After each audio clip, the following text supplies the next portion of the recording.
Welcome to another episode of IGE Talks. It's May 8th, 2014. We're pushed back a week from our normal schedule, but here we are at the Institute for Global Education once again. A small band of colleagues here today talking about a couple issues that are on our mind.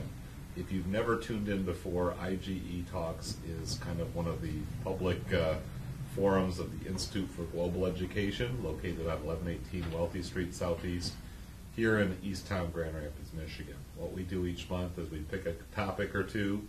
Tonight we've got two topics, and we just kind of gather people together who might have a little free time on their hands or a particular interest in the subject matter that we've chosen, and we just sit around and chat about the issues of our times. The Institute for Global Education is a private, nonprofit, very grassroots organization that has advocated for peace, justice, nonviolence, conflict resolution, social equity, and a number of other values kind of related to those concepts since 1980. And this program is just one of the ways that we reach out to our community, both here locally in West Michigan and also wherever else our signal may end up reaching. My name is David Blakesley. I've been the facilitator of this program for a number of years now.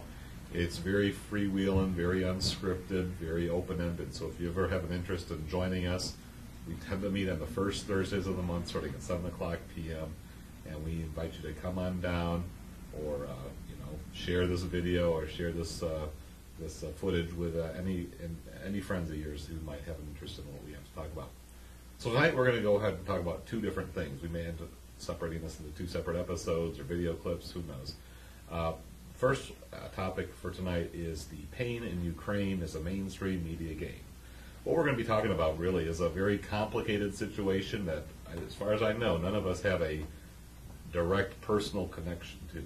But the nation of Ukraine has been getting a lot of attention in the news media lately, actually for the last several months, maybe even the last half a year or so, when rumblings first began to kind of bubble up through the media, through the headlines, to say there's some big stuff going on in this country. But before we get into the topics, let's kind of introduce ourselves and kind of see who we are tonight. This program doesn't necessarily hire high-praised media pundits. We're just regular folks who want to get together and have a conversation. We're not being paid, yes. We'll have our negotiations off to the side there, George. Let's just start to my right, just quick introductions, and we'll go from there. All right, I'm Chris Smith, fan of IG, coming back after quite a while. That's right. Good to be back. Good to see you again, Chris. You've been one of our regulars here. I'm Kate Shockey. I'm a local artist, and I'm an IGE volunteer. Mike Franz. I'm an IGE board. I also work on our Peace Education Committee, and we'll probably be looking at this issue as it develops as we move towards the United Nations International Day of Peace on September 21st of this year in our programming in Grand Rapids. You don't think all the Ukraine issues are going to be settled by September? They might be better understood. I hope so. Let's hope for that. My name is George Bradley. I'm a small business owner and musician and a friend of IG. My name is Chester Lowe. I'm a board member with IGE, and I also am with Micah Center and the Criminal Justice Chaplaincy here in Grand Rapids, Michigan. All right, so let's talk about Ukraine. What is Ukraine? Now, when I was a kid, I remember it being talked about as the Ukraine, as if it was something out there. But Ukraine is a nation, formerly part of the USSR, and as I did a little bit of studying up for this episode, I found out it's actually the biggest nation in Europe. Bigger than France, bigger than Spain, bigger than Germany, or Poland, or any other large landmass that you can think of within the European continent. Ukraine is actually a pretty sizable chunk of land. But because it kind of was in the sort of this conglomeration of the USSR throughout the majority of my lifetime, and isn't necessarily known as a great cultural center in terms of having its own, at least to Western minds, its own distinct sensibility, the way that you think of France as having its own culture, or Spain or Italy or Germany. Ukraine's a little bit of an enigma to a lot of us. And yet it is at a pivot point in world geopolitics. The Orange Revolution of the 2004 era, 2005, kind of has morphed into larger contentiousness in the decades since, where there was a disputed election. A guy named Viktor Yanukovych was elected in a process that was considered to be fraudulent. There was a kind of a popular uprising, the so-called Orange Revolution, where the color orange was used to kind of symbolize the rebellion of people who said, we don't accept this corrupt, outcome. And that election was actually overturned. A couple other people came in, and there's been a fair amount of turmoil since. In 2010, I believe, Yanukovych was elected in another process that apparently wasn't seen as quite as fraudulent, and for at least a period of time, a couple of years or so, he was considered the legitimate head of Ukraine. But in late 2013, after a couple of years of his rule, and this is the media narrative that I've accepted. I carpool with my son to work every day, and we tend to listen to NPR just to kind of listen to what's happening around the world. And day by day, drib by drab, NPR kind of unfolded this narrative that the people of Ukraine are getting a little sick and tired of this corruption, this nepotism and this cronyism that Yanukovych was indulging in, where he was kind of paying off his own boys, and it was almost like the country was being run by an organized crime syndicate, and the people had finally had enough.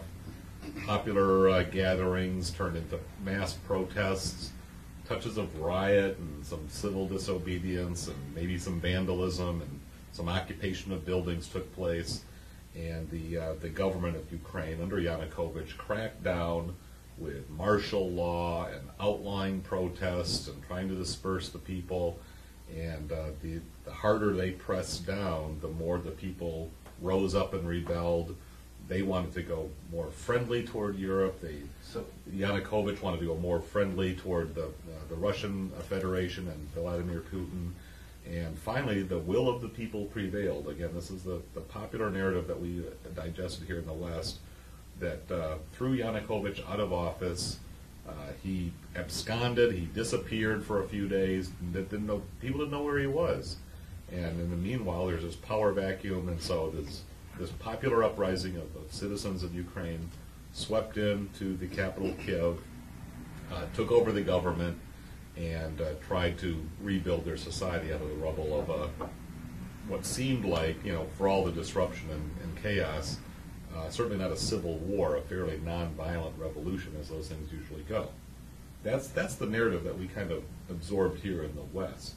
George, you wanted to jump into it, so let's Well, go ahead I and think get that the conversation part we started. started off with the idea that sort of Ukraine is the biggest country in Europe, and that's kind of like, we don't usually think about that, No. I think, for a long time, because like what you mentioned, Ukraine, I guess you could consider it, in Europe, it really was part of the Soviet bloc. Yeah. And so Far to the east. Far to the east. And so I think that the original protest, the Euromaidan protests, that started with this discussion about whether or not Ukraine should sign a bill essentially aligning themselves closer to the European Union. Right, and becoming part of NATO first, and then maybe the EU down the road. That was kind of the logical process that they were on track for. Right, and so there was that, and then obviously the pushback from Russia, who didn't want that and wanted to continue. And I think that like part of it, the outset of this, the big thing is things to consider are like natural resources. Actually, Sure. Like in the past, Russia has been tampering or like shutting off Ukrainian gas supplies, which was like a pretty big deal a while ago when we had those horrible super cold winters and people were freezing to death.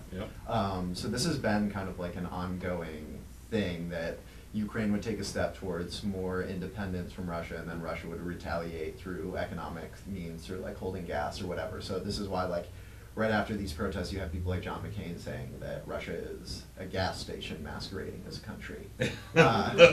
Yeah. So things like that, and I think that's sort of that, and then what you talked about with Yanukovych introducing things like you can't wear masks at protests, or you can't set up a tent without police permission, that kind of thing, push people over the edge. Yeah. So it definitely did, boil over, and Yanukovych himself, as hard as he was trying to cling to power, he from all appearances at least, fled for his life. I mean, he realized he could not stay in the presidential or prime ministerial palace, whatever it is, the compound where the ruler of Ukraine ought to live. He fled it. They didn't know where he went. He turned up in Russia several days later, but there's some pretty remarkable footage of people just wandering the palace grounds and getting into the archives and all that kind But of also, stuff. Playing the on his golf palace in course. some ways was almost like getting into Marcus's palace in the Philippines. Yeah. There were some really incredible rooms and a lot of excess of stuff. Yeah, oh, He had a private zoo. Right. Yes. Accumulated over a very short period. This is not something that he inherited. He created this Yeah. basically out of nothing, right? Or, And I think his family is, from what I've heard, and I don't, has taken a lot of money out of the country. Yes. yeah. In fact, there was a interesting story where apparently a lot of the records were just dumped into some lake and people were dredging them out.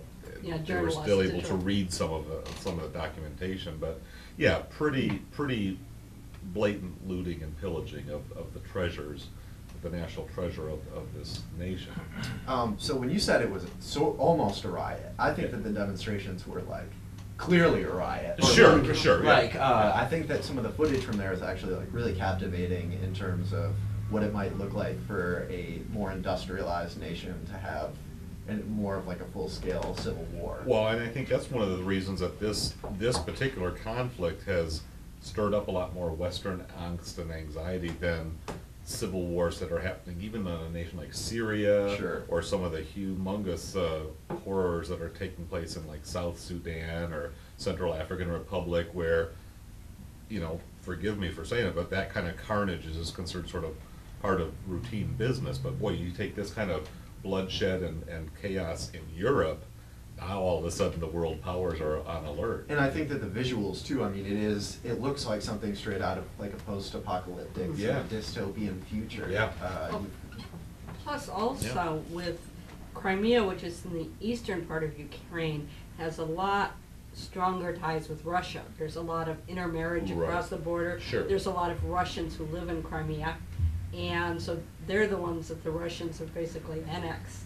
That Yeah, area. well, and I think it's very important to underscore the timetable, because as all this stuff was going down, the new Ukrainian government was trying to solidify power. Another big event was going on, the Olympics in Sochi, Russia, just further to the east.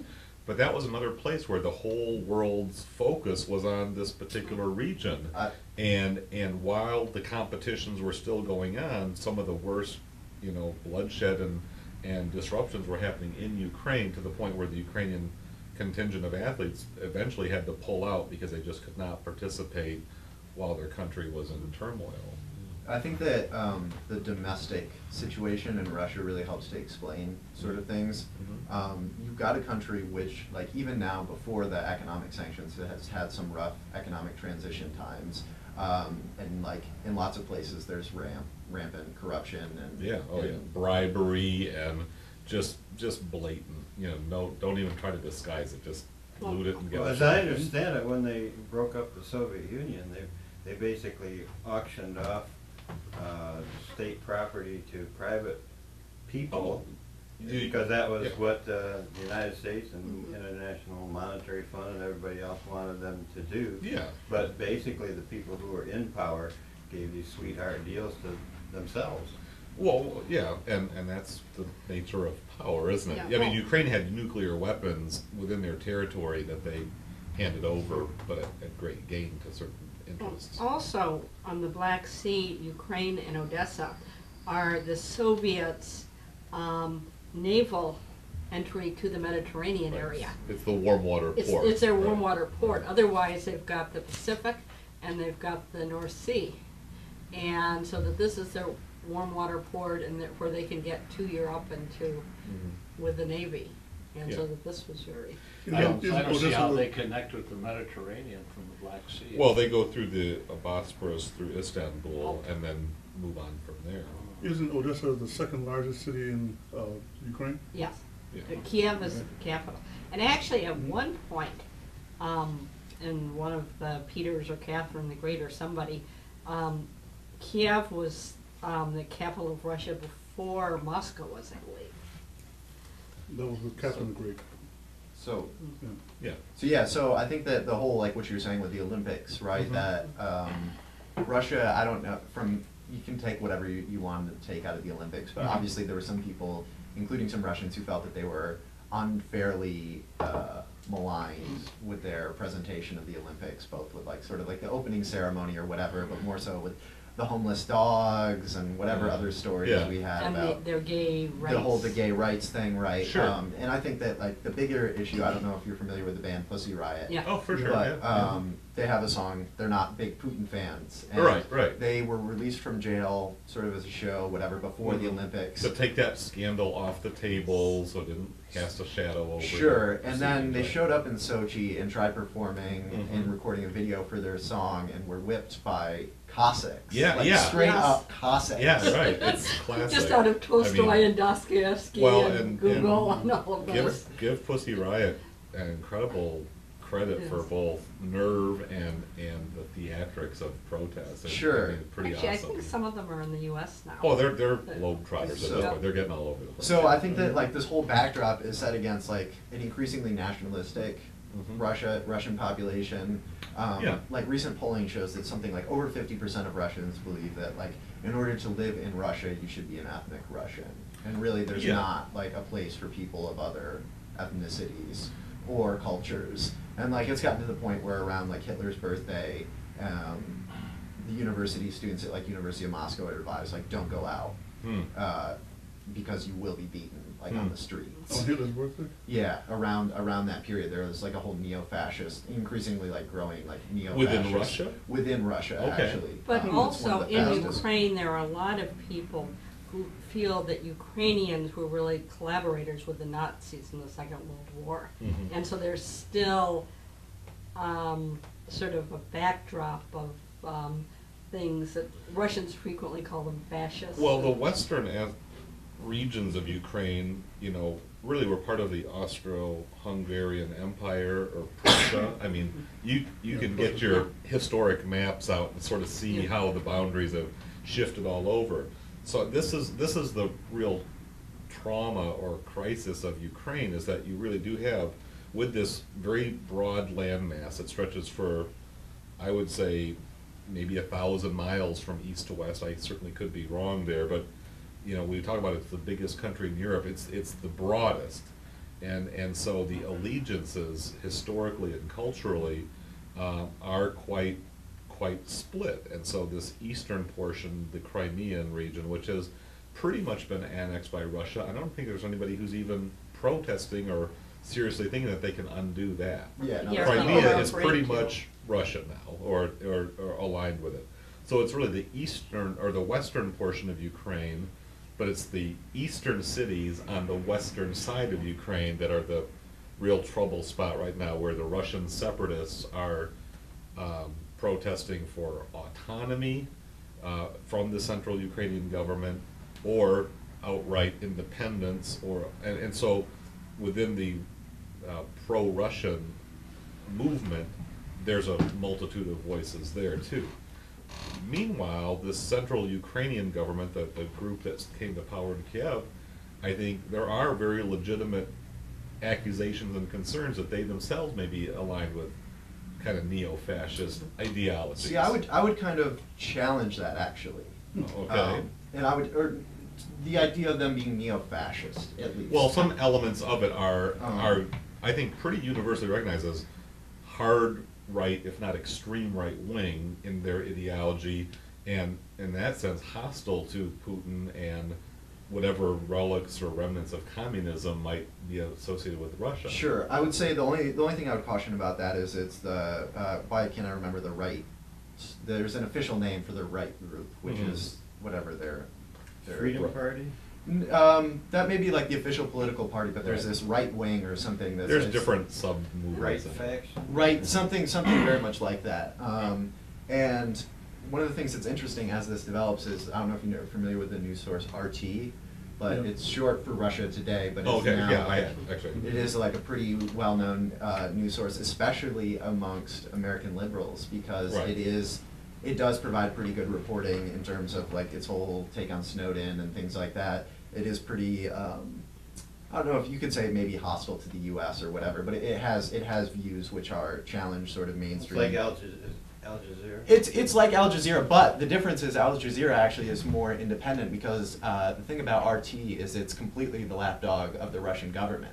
So in this case, you've got a bunch of people here, a lot of cases I've seen liberals who are very upset about what's going on and about these neo-fascists in Ukraine as reported by RT. That being said, there have been several reporters who left RT because of its failure to criticize Vladimir Putin. So I don't know. I would say that the Associated Press hasn't found any evidence that they've committed hate crimes, but I would certainly agree that their ideology is an extremely like nationalist. I'm having trouble with Yeah. this whole discussion because I haven't obviously kept up, Right. since the Soviet Union anyway. Okay. I mean, there was a time when the Soviet Union bragged about having 350 languages spoken within their borders. Okay. And, Sure. and there were strong ethnic potential conflicts that they did not allow to exist. Mother Russia might perhaps ruled the roost and they had the official language, but, they kept these factions away from each other and established kind of an order, called under the But communist all- yoke. since the Since that's- Soviet Union is broken up, many ethnic Russians have become very, I don't know what the word is. Hostile towards those ethnic Yes. groups in part because of the migration due to the changes in economy. So when That's predictable. you have these groups that You take normally were away mixing the together, mother, same thing in Iraq. in We America. come in and we say, okay, we invaded you now, and we're supporting a different faction from the old faction, and then the Civil War starts up behind it. I mean, Yeah. it's very predictable. Yeah, also in the Crimea, in the 1850s, before that, it was part of the Turkoman Empire. Yeah, I From can see why. Istanbul, and that was where they had the first Crimean War with the charge of the Light Brigade and all of that stuff, where they were trying to keep the Muslim Empire out of Europe. Right. Okay. Yeah, because again, And you look at the map. so now a lot of the Right. Muslims who live in Crimea are really scared that they are Right. going to. The I think Tatars, that right. fear is another interesting element that you see in the Civil Wars, both, I don't know if you want to call it a Civil War, but almost a Civil War, but in It's got- Syria, Syria. is certainly a civil war, right? Yeah. And you have people who in Syria maybe are not natural allies with the government, but are concerned as minorities, like what's going to happen when this other group takes over. Well, and I think that's a lot of what happened with Yanukovych. I mean, there was a sizable contingent of people in Ukraine who were content with Yanukovych doing his thing because he was taking care of his own, and that was the Russian side of it, the Russian affiliated or the Russian speaking citizens of Ukraine, because Yanukovych kind of represented them. But as we also live in a very divided political society here in the United States, if you could imagine what would happen if, say, the more militia end of the Tea Party movement overthrew Barack Obama and took him out of power and said, okay, we're going to impose our own government. I mean, forget 2000 Bush versus Gore. This would have been an outrage. And I think you would have had a very similar popular uprising by some people who said, hell no, we're just not going to take that sitting down. And so we're going to occupy buildings, we're going to smash windows, we're going to, go up against the police. We're going to, and that could happen on both sides either. I mean, Can I just say the worst job probably to have in Ukraine is right now as police officer. oh, absolutely. Because Yeah. before you were getting beat up by the people, you were protecting your own government, and then like you had, these revolutionaries come in, and like they were like not. It was at the point. I think that the part of this adds to the how great the footage is. Yeah. I mean, not great. But it's but very captivating. vivid. It's very right vivid. now. Yes. Is that you're in this situation where the police don't. There are not enough police where if they start being really violent, they could survive. Like if they really started Right. shooting at people. Right. but there aren't enough protesters to like completely get rid of this police. So you're in this Yeah. really weird standoff stalemate it's very where tense. every once in a while a crazy guy in the crowd comes out with a chain with a hook on it and Yeah. swings it like this into the police. Yeah. So, I mean, Well, there certainly have been fatalities. There was in Odessa just a few days ago a very tragic a government office, like a trade union building or something, was burned, and I think 40 odd people were in it. were died in the fire, or some of whom leaped to their death trying to get out of the upper floor windows. So I mean, the intensity has really gone up, and we're filming on or videotaping on May 8th.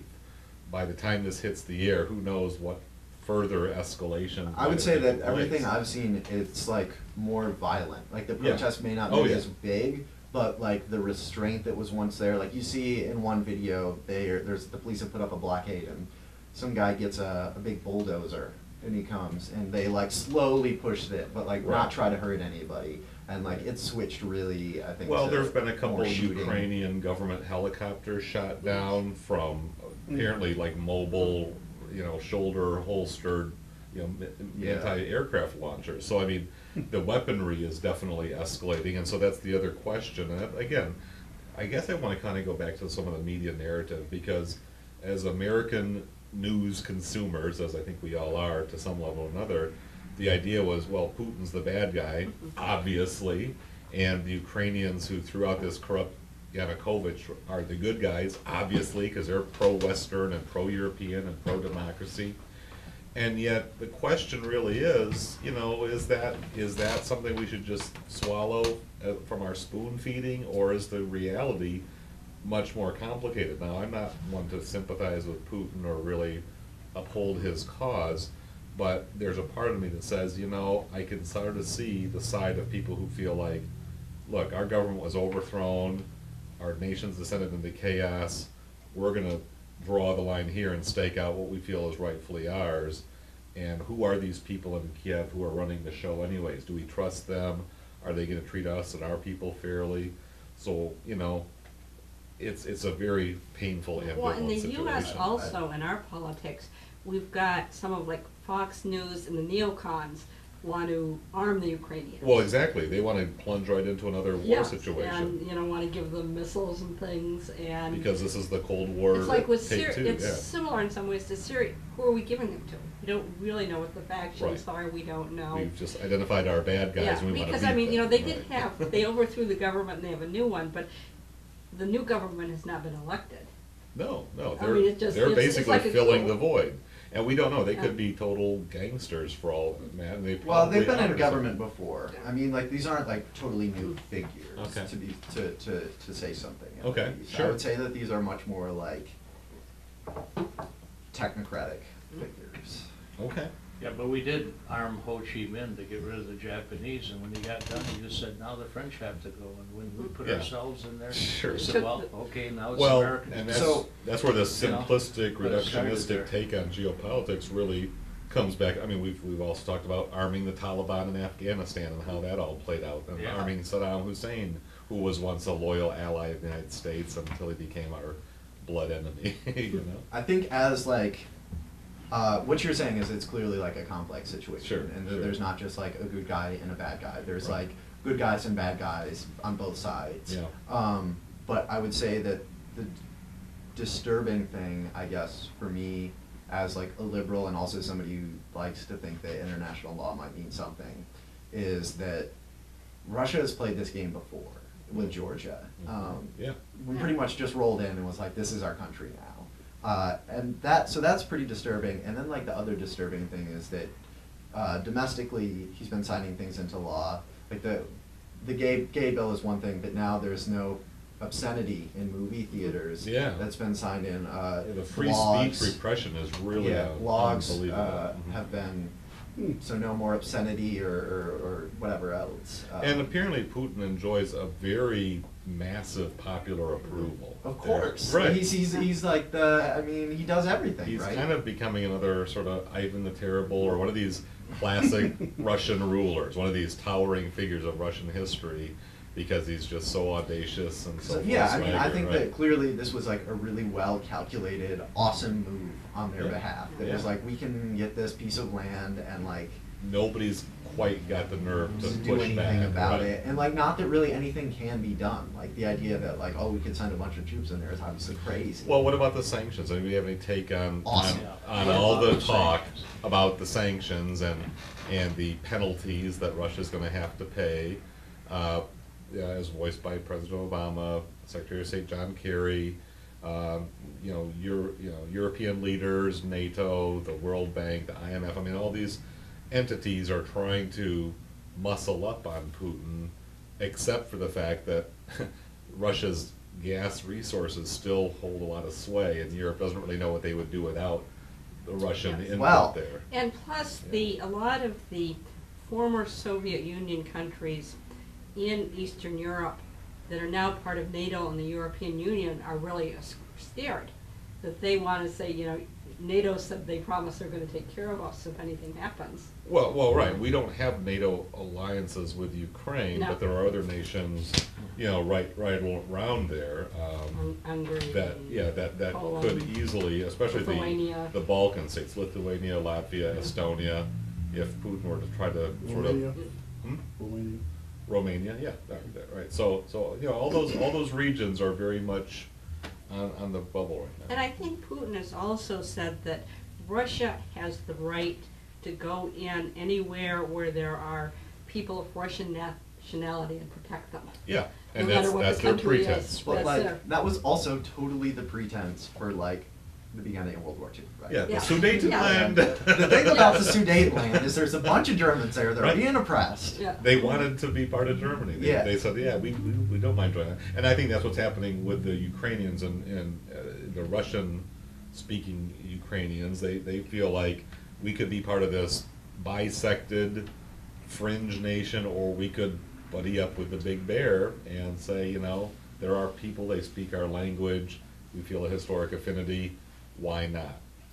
I can certainly not relate, but I can identify with that impulse to say we'd rather align ourselves with this big power bloc, especially given that they're being fed a pretty steady diet of Russian propaganda, which, to them isn't propaganda, it's just our people speaking our language, telling us things that We make us already feel know. valued and exactly reinforcing our beliefs. Plus, and I have no idea how it goes, but there are all these claims that it's not really Ukrainian protesters, it's Russians who have infiltrated, and that, and Well, that's what we hear. That's what we hear, all this but we dissent don't is really Putin's know. troublemakers. and that some of them are regular Russian army, not in uniform. Well, But when I you have see no some of the way knowing. weaponry I mean, Yeah, that's I being mean, it's pretty produced, clear it that seems, there's, yeah. But again, how often does the United States throw some pretty sophisticated weaponry into the hands of our so-called Yes. freedom fighters in Central America or anywhere else in the world where we feel we've got to flex some muscle? Chuck, I know you have been reading some of Chomsky's recent commentary. Do you want to weigh in on any of this?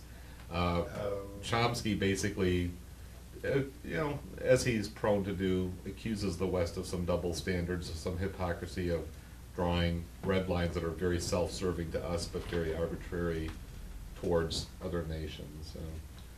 Well, it's just, I excerpted the part that I thought was most important, which was that since the Cold War technically ended, it obviously continues in different form. Yeah.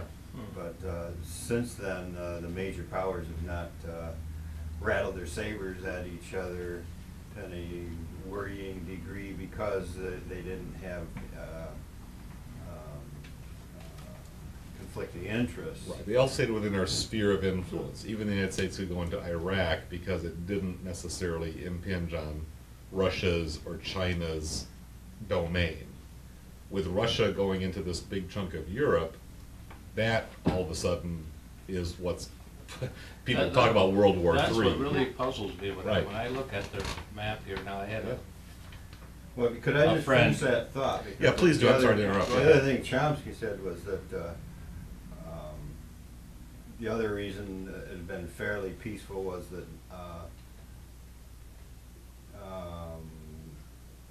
the borders of their interest areas Mhm. did not conflict, and he was just drawing a picture of the world that the United States has influence, Defined it, really, yeah. has interests of influence that extend right up to the border of Russia. And now, Russia has gotten kind of tired of it. They're kind of rattling their sabers. Well, I think Putin pretty shrewdly calculated there's really no way that Europe and the USA are going to muscle up on the borders of the Ukraine and say Physically no stop. further. I mean, No, but we're that's already what they're doing verbally. well, they are verbally moving in and they're militarily They're moving talking in. about sanctions. Well, but They're not sanctions. seriously saying we're going to win this nuclear war if you no, No. but if you but- step those on our sanctions are pretty toes, but they're significant. stepping on Russia's toes. Yeah. Ukraine has a border with Russia. right. They're But- stepping on Russia's toes. Who is? Russia is not stepping on America's toes.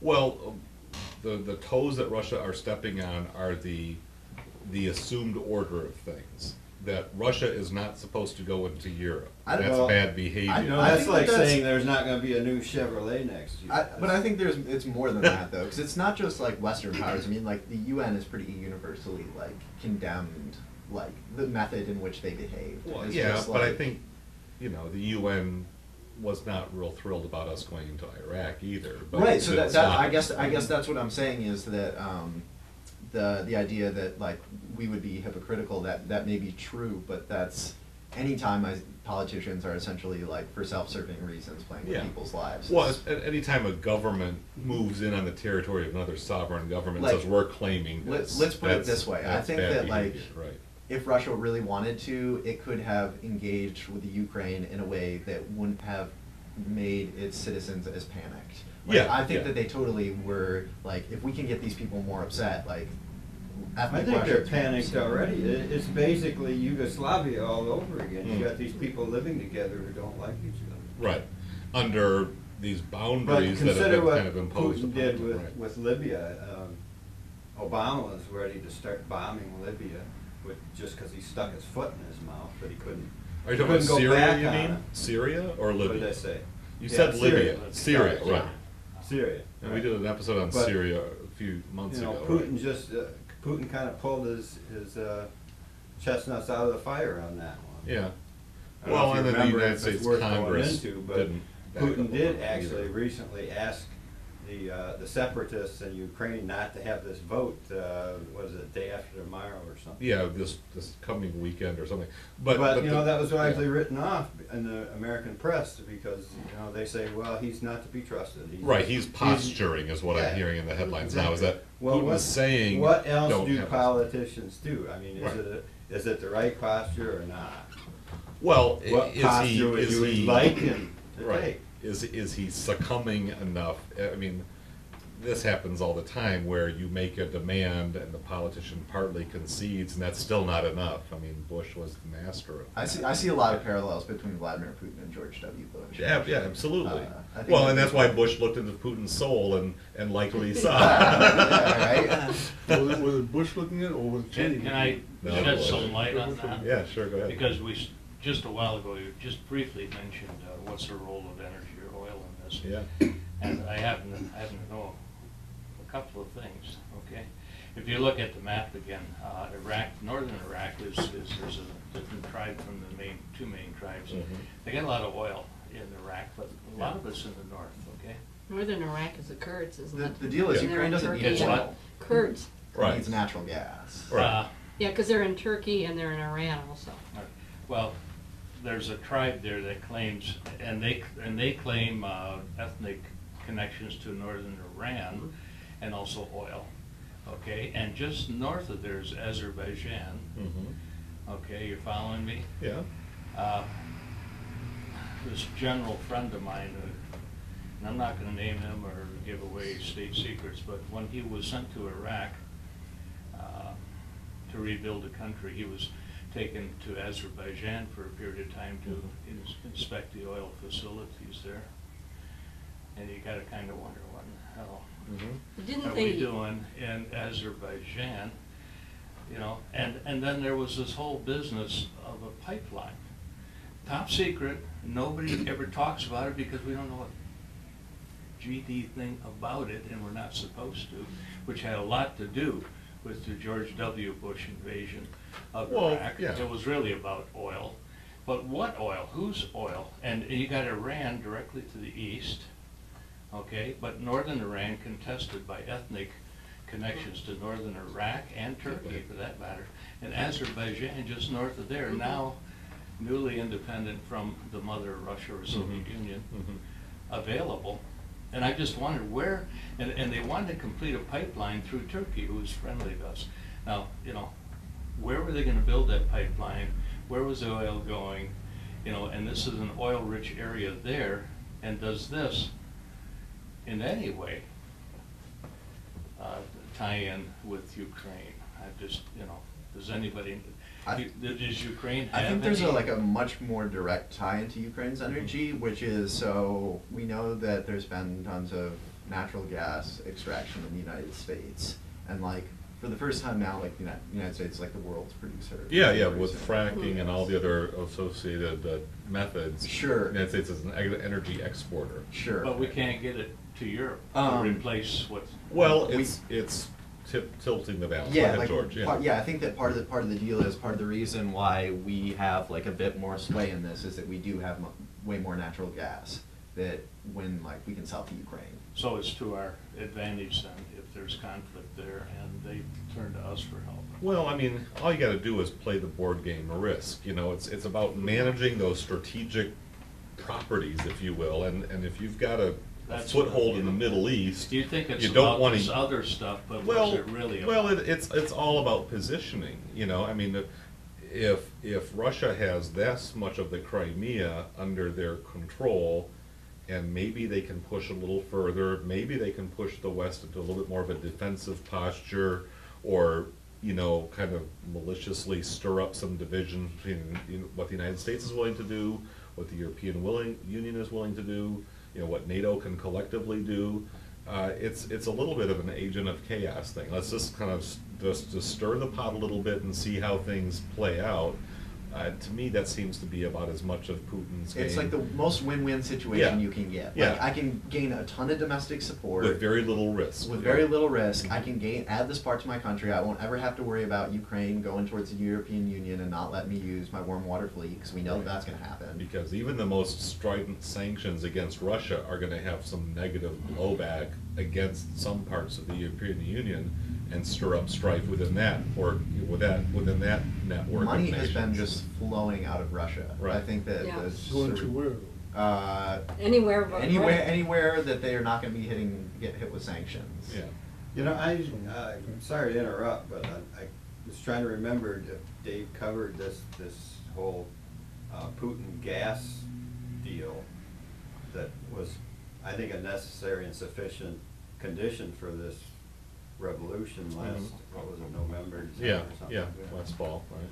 Winter. Yeah, that's where they were going with the EU and IMF. Well, that's deal. basically where. And then Putin gave him a sweetheart deal. He said, I'll give you the same thing. I'll give you what I gave you before, but for $30 billion less or something, or Right. 30% less. Well, and I think that's another reason that Putin moved in on the Crimea, is that if you had an intact Ukraine as a whole, governed under one central body out of Kiev, going to Europe, that would be a huge blow to Russia's clout in that region. So they will clamp off their section of Ukraine and then see if they can, you know, continue to disrupt a little bit there. So yeah, I mean, I think all these bargainings. It was a business yeah, deal that it fell was- through because Europe didn't want it. The Right. IMF didn't want it. It Right, was- they thought, no, we can do better. We can keep Russia on the defense of themselves. But how does that fit into your media perception? Well, because I think the media perception is Is that part of the American perception? Because the think so. reading I've been doing is like reader-supported news and Truth Out, which are Right. not well known. no. in If you go to America. the mainstream network news, Fox News, Wall Street Journal, even NPR, which I referenced earlier, I think that conventional narrative is that the freedom-loving European-friendly citizens of Ukraine throughout this corrupt, would-be dictator, and we're just hoping for sweetness, light, and democracy, and I think a lot of the casual news viewers here in the States might have been, and maybe still are being primed to support some more muscular military intervention along the lines of the neocons that Kate was talking about earlier.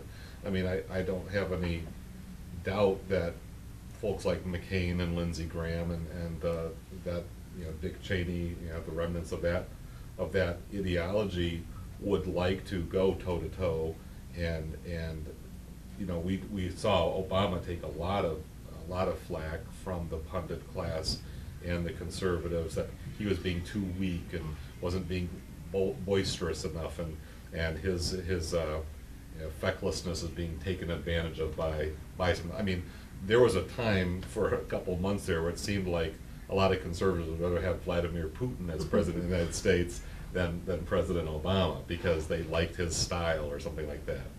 I think that's toned down a little bit, but I think that's kind of some of the spin that I've seen coming out of the news, and now I think the situation's gotten sufficiently chaotic that there is no mainline track of what we're supposed to be doing in Ukraine.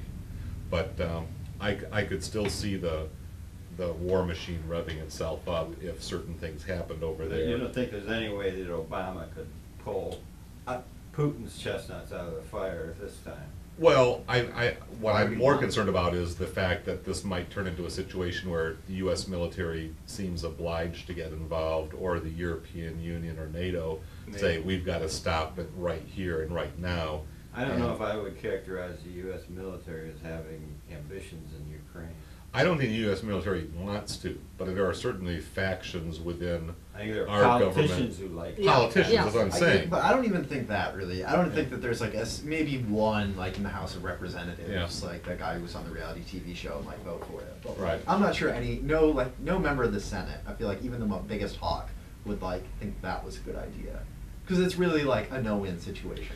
Well, I understand, Well, but I mean, it's one of those. What are they criticizing Obama for then? I Because, mean, like, they do if you criticize criticize- everything he does, but what is the logical conclusion of what Obama is not doing right? I realize Republicans haven't said anything logical or much less nice in the last 40 years. Right. But if they don't like what Obama's doing about Ukraine, Mhm. then Well, that's the what, beauty send of it. them They a don't. flower basket No, or well, I bomb think them? that What do that's they kind of want? like the beauty of it. That like they're not really in a position to do anything, and like They can regardless just of. snipe away. Yeah, I mean, I like do they. wish they'd shut up. What's that?